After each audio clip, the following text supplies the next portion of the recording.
Doesn't really matter. It don't matter if you're black or white, you're getting charged either which way. Good afternoon. It has been brought to my attention in the comments that the low emission zone in Dundee is a bit of a joke and is extremely harmful, not just for the people and getting around, but for their wallets. What I have here is the Integrated Impact Assessment Report done by Dundee Council, and I'm going to show you that not only is the low emission zone itself a bit of a joke, but this report is absolutely a joke. So this report is essentially what's going to be put forward to Scottish ministers to basically say to them, we want to have this low emission zone to be a permanent thing. From what I can tell, I've read the document description, the intended outcome and how the proposal will be monitored. I've read those 3 paragraphs about 10 times each, and I still can't make head nor tail as to what this is all about. But let's dive into it anyway. The first thing they want to look at is the impact of the low emission zone on equality and diversity. Does the low emission zone have any greater or lesser impact on people relative to their age, disability, gender reassignment, marriage and civil partnership, pregnancy and maternity, race and ethnicity, religion or belief, sex or sexual orientation?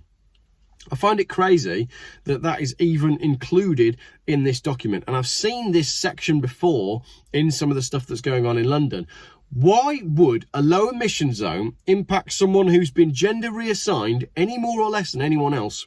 These low emission zones are quite simply a tax on the poor. They're about installing cameras and taxing people. It doesn't matter whether you're, doesn't really matter. It don't matter if you're black or white, you're getting charged either which way, basically. And that's exactly what the report says. There's no impact on any of those groups.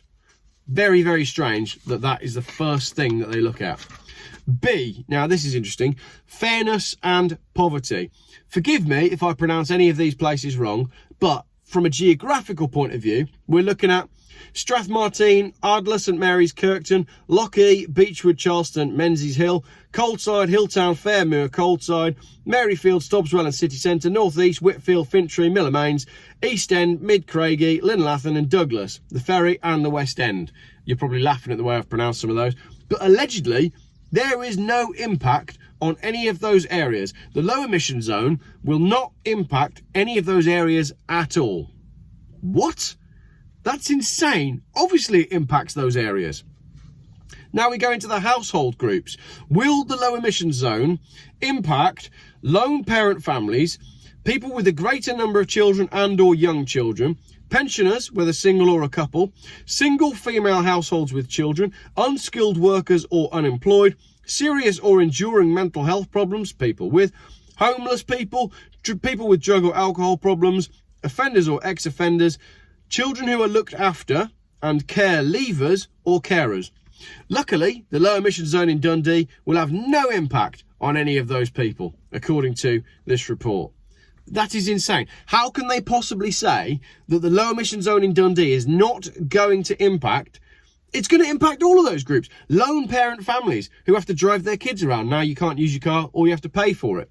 People with a greater number of children or young children. Sorry, you've got 4 kids, you're going to have to get the bus. Pensioners, single or a couple. He'd like to drive his Honda Jazz very slowly to go and see his, partner, girlfriend, bridge partner, whatever else pensioners do. Now he's not allowed to use his car and he has to go on a bus where he's going to get beaten up, robbed and probably raped. Unskilled workers or the unemployed, there's no impact on them either. Single female households with children. I'm sorry, I know it's late at night and you've got to go to collect your child from the dance lesson, but you're going to have to do it on the bus because it's going to cost you £12.50 or whatever to use your car. Absolutely insane. How can they say that there is no impact on those groups? Anyway, is there a significant impact on any of these things? Employment, education and skills, benefit advice, income maximisation, childcare, affordability and accessibility of services? No impact, apparently, according to the council. How is there no impact on the accessibility of service if one of the ways that you get to your service is your car? How is there no impact on employment if you're trying to employ people but nobody wants to come and work for you because they have to drive through a low emission zone? Education and skills, where you can't drive to college because you can't afford it. C, the environmental impacts. Will there be an impact on mitigating greenhouse gases? Yes, a positive impact, the report says. Will there be an impact on adapting to the effects of climate change? Yes, there'll be a positive impact. the report says. However, when you dig a little bit further into the report, the low emission zone is expected to have a positive effect on the environmental topics of population and human health and air, while having no negative impact on climatic factors or material assets. The assessment concluded that the positive impact of the low emission zone is likely to be small, and therefore the low emission zone is expected to have a neutral effect of these environmental topics. What? So, hang on a minute. None of the people who I've discussed earlier on, your gender reassigned Sikh who's pregnant, and your single mum with 15 children and a people carrier, and your geriatric who wants to drive across town to go visit his friend to play bridge, none of those people are impacted by the low emission zone. But it does have a positive effect on the greenhouse gases. However, the impact of the low emission zone on the actual environment itself is tiny. Lastly, D, the corporate risk impacts. There are risks associated with the subject matter of this report which depart from the norm of council activity. I don't know what that means. That doesn't make sense.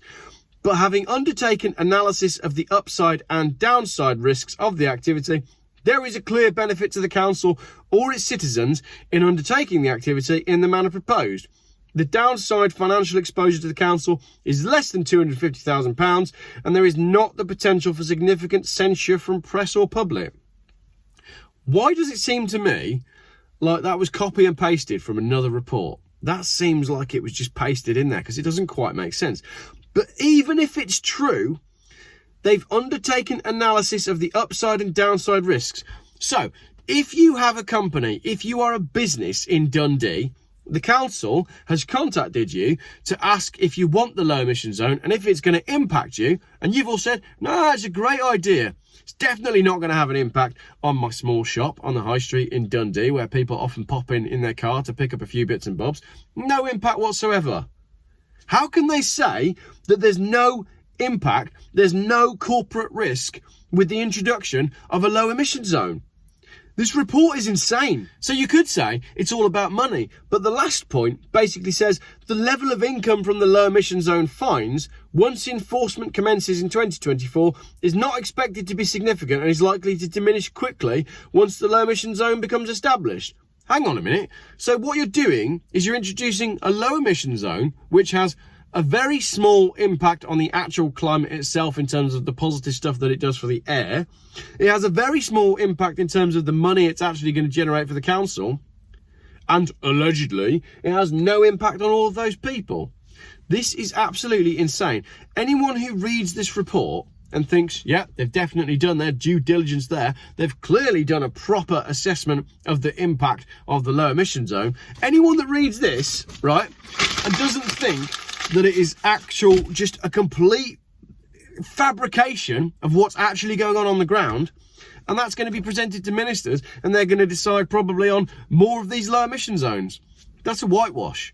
So if you live in Dundee, please tell me what's going on. If you have a business in Dundee, please tell me what you think. And if you own and drive a car in Dundee, let me know in the comments what's actually going on in your city, because your council clearly doesn't know, or they're making it up as they go along. That's a load of balls, that is. Link in the comments. Thanks for watching.